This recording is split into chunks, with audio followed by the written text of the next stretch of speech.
Everyone agreed. The town clock was broken.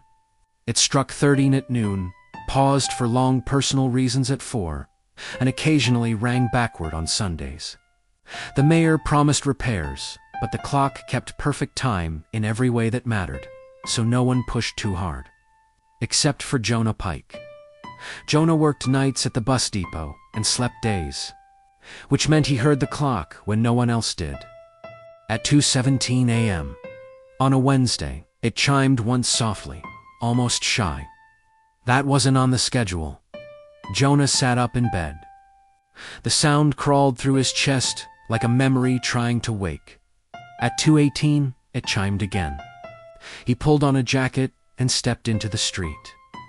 The town was empty, the air thick with fog and old leaves. The clock tower loomed at the center square, its face dark, its hands frozen between numbers like they were afraid to choose. At 2:19, the door to the tower creaked open. Jonah had lived here his whole life. That door had been locked since before he was born. He climbed each step, groaned under his weight, but the sound felt rehearsed, like it had been waiting for him. At the top, the clock's inner workings gleamed brass gears, swinging weights, and a pendulum that was moving despite the frozen hands.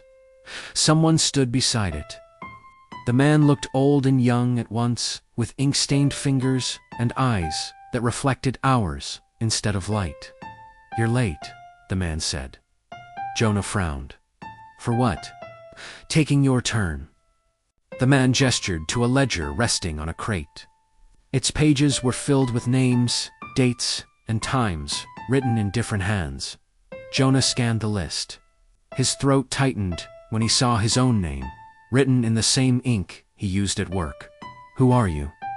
Jonah asked. The man smiled tiredly. "I'm the one who kept it going when no one else noticed."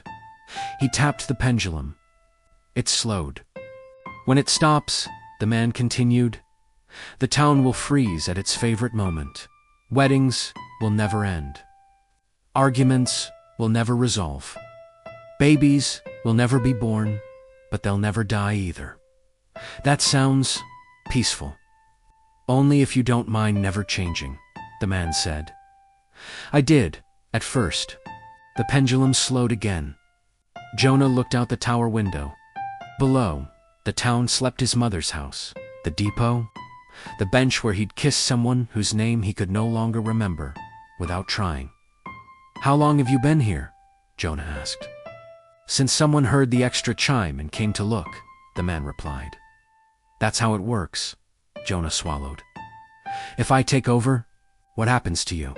The man shrugged. "I finally get to sleep through the night." The pendulum hesitated, then nearly stopped. Jonah reached out and pushed it. The clock hands lurched forward, choosing a number at last. Somewhere below, a baby cried. A dog barked. A bus engine turned over late. The man sighed in relief and faded, like breath on glass. Years passed. Jonah learned the rhythms the way grief made the clock heavy, the way joy lightened it. He added quirks when the town needed reminding. An extra chime for forgiveness, a backward ring for regret. No one noticed, except a woman named Mara, who worked early mornings at the bakery and paused in the square one night at 2:17 a.m. The clock chimed softly, almost shy. Jonah smiled and reached for the ledger.